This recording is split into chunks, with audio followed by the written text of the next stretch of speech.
Bismillahirrahmanirrahim. Assalamualaikum warahmatullahi wabarakatuh. Waalaikumsalam warahmatullahi wabarakatuh. Innal hamdalillah nahmaduhu wa nasta'inuhu wa nastaghfiruh wa na'udzubillahi min syururi anfusina wa min sayyiati a'malina. May yahdihillahu fala mudhillalah wa may yudlilhu fala hadiyalah. Asyhadu an la ilaha illallah wa asyhadu anna Muhammadan abduhu wa rasuluh. Amma ba'du. Awalan hayya minan naskurullahi azza wa jalla alladzi qana'atana nikmatan katsiratan wa ni'matan azimatan hatta nastati anastami'a fi hadzal makan insyaallah mubarak. Sanian salatan wa salaman ila nabiyyina Muhammad sallallahu alaihi wasallam. Rabbi zidna ilma warzuqna fahman. Kepada yang kami hormati Bapak Jaja Nurjana selaku dosen pengampu mata kuliah SKI di madrasah dan teman-teman yang saya banggakan.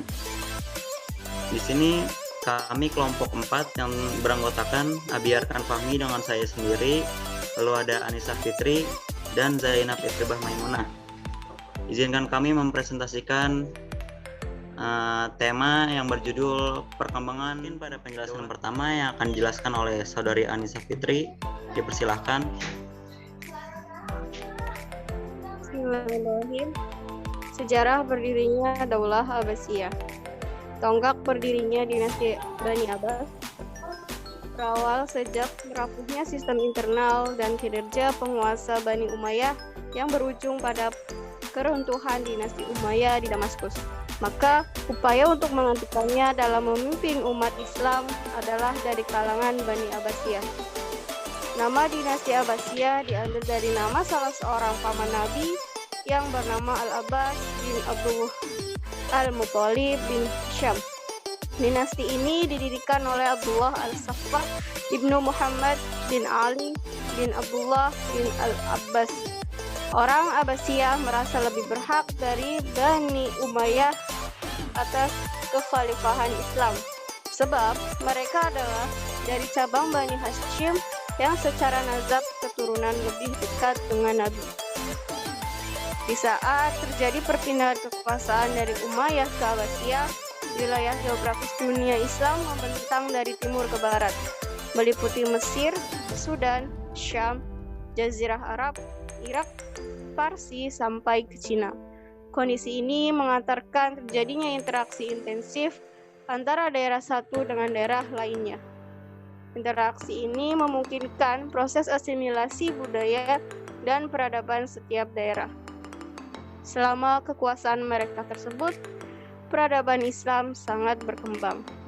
Jika pada masa Bani Umayyah lebih dikenal dengan upaya ekspansinya, maka pada masa Bani Abbasiyah yang lebih dikenal adalah perkembangannya peradaban Islam.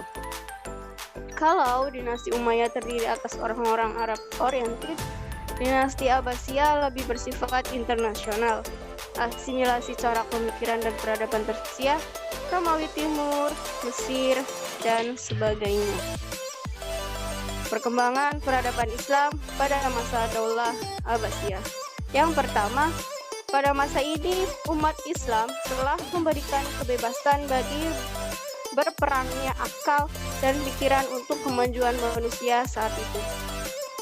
2. Hasil pemikiran manusia dan para ahli ilmu dari berbagai bangsa di dunia yang saat itu berkembang, saling melengkapi dan menambah kemajuan ilmu pengetahuan dalam dunia Islam. Yang ketiga, bermunculan karya-karya ilmuwan muslim, bermunculan pula karya-karya berbahasa asing, terutama bahasa Yunani yang diterjemahkan ke dalam bahasa Arab. Yang keempat, sebagian besar orang-orang yang berkecimpung dalam bidang ini tidak hanya berasal dari bangsa Arab Muslim atau dikenal dengan kaum Mawali. Yang kelima, para ilmuwan Muslim pada masa Bani Abbasiyah menjelajahi 3 benua untuk menuntut ilmu pengetahuan. Tempat-tempat belajar yang pertama itu ada masjid, yaitu biasa dipakai belajar untuk tingkat pendidikan yang lebih tinggi. Yang kedua itu ada majelis muhadharah, yaitu majelis tempat bertemunya para ulama, sarjana, ahli fikih untuk membahas masalah-masalah ilmiah. Yang ketiga itu ada Darul Hikmah. Nah, Darul Hikmah ini didirikan oleh Khalifah Al-Ma'mun. Darul Hikmah adalah perpustakaan terbesar pada masa Bani Abbasiyah.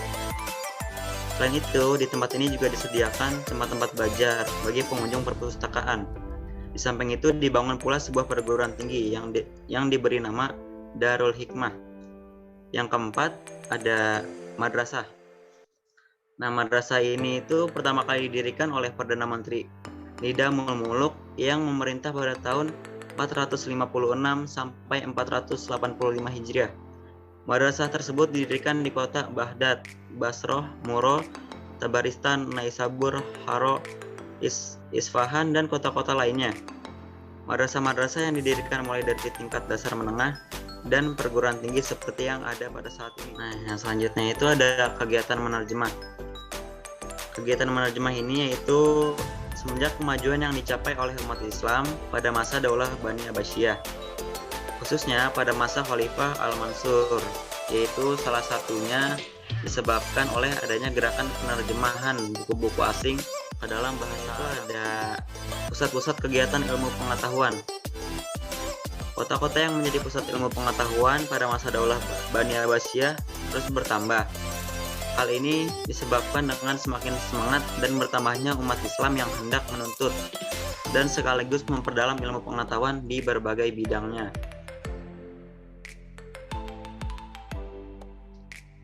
Yang selanjutnya itu ada bidang sosial dan budaya. Nah, di antara kemajuan dalam bidang sosial budaya adalah terjadinya proses akulturasi dan asimilasi masyarakat. Seni arsitektur yang ada dipakai dalam pembangunan istana dan kota-kota, seperti pada istana Qasrul Zahabi dan Qasrul Khuldi. Kemajuan juga terjadi pada bidang sastra bahasa dan seni musik. Pada masa ini, lahirlah seorang sastrawan dan budayawan terkenal, seperti Abu Nawas, Abu At-Tahiyah, Abu Al-Mutanabbi, Abdullah bin Muqaffa, dan lain-lainnya. Karya buah pikiran mereka masih dapat dibaca sampai saat. Baik, yang selanjutnya ada di bidang politik dan militer. Pemerintah dinasti Abbasiyah membentuk Departemen Pertahanan dan Keamanan yang disebut dengan Diwanul Jundi. Departemen ini yang mengatur semua yang berkaitan dengan kemiliteran dan pertahanan keamanan. Pembentukan lembaga ini didasari atas kenyataan politik militer bahwa pemerintah dinasti Abbasiyah banyak terjadi pemberontakan dan bahkan beberapa wilayah berusaha memisahkan diri dari pemerintah dinasti Abbasiyah. Tokoh-tokoh yang berperan dalam kemajuan peradaban Islam pada masa Daulah Abbasiyah. Yang pertama ada Khalifah Abu Ja'far Al-Mansur. Beliau adalah putra Muhammad bin Ali bin Abdullah bin Abbas bin Abdul Muthalib. Nah, para ahli sejarah mengetahui bahwa pendiri Daulah Abbasiyah yang sesungguhnya adalah Abu Ja'far Al-Mansur, karena beliau peletak dasar sistem pemerintahan dan mengatur politik Daulah Abbasiyah. Nah, Abu Ja'far Al-Mansur ini dikenal juga sebagai khalifah yang berpikiran maju, pemberani, dan rapih dalam pemerintahan. Nah, lalu yang kedua ada Khalifah Harun ar-Rasyid. Beliau merupakan khalifah kelima dari kekhalifahan Abbasiyah dan memerintah antara tahun 786 hingga 803 Masehi. Nah, pada era pemerintahan Harun ar-Rasyid ini dilanjutkan oleh Ma'mun ar-Rasyid, dikenal dengan masa keemasan. Nah, pada saat itu Baghdad menjadi salah satu pusat ilmu pengetahuan. Khalifah Harun ar-Rasyid ini terkenal sebagai khalifah yang taat dalam beragama dan dermawan.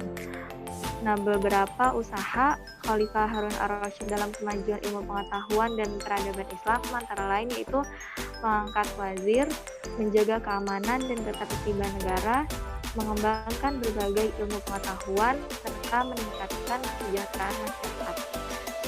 Yang ketiga ada Khalifah Abdullah Al-Ma'mun. Nah, Al-Ma'mun ini seorang khalifah yang cerdas dan bijaksana. Beliau suka mengkaji dan mempelajari ilmu pengetahuan. Untuk Khalifah Al-Ma'mun ini menganjurkan seluruh rakyatnya untuk mengkaji dan mengembangkan ilmu pengetahuan pada masa Bani Abbasiyah. Nah, untuk keperluan tersebut, Khalifah Al-Ma'mun menyediakan berbagai fasilitas, mulai dari menyediakan berbagai buku, membangun perpustakaan yang saat itu disebut sebagai Baitul Hikmah, hingga beliau membiayai penerjemahan buku-buku bahasa Yunani dan Persia ke dalam bahasa Arab. Nah, lalu ada masa keemasan Daulah Abbasiyah. Di puncak atau popularitas dinasti Abbasiyah mencapai puncaknya pada masa kekhalifahan Harun ar-Rasyid dan putranya Al-Ma'mun.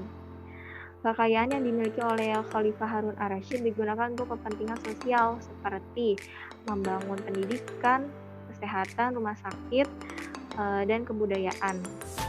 Nah, di sini ada beberapa bidang-bidang.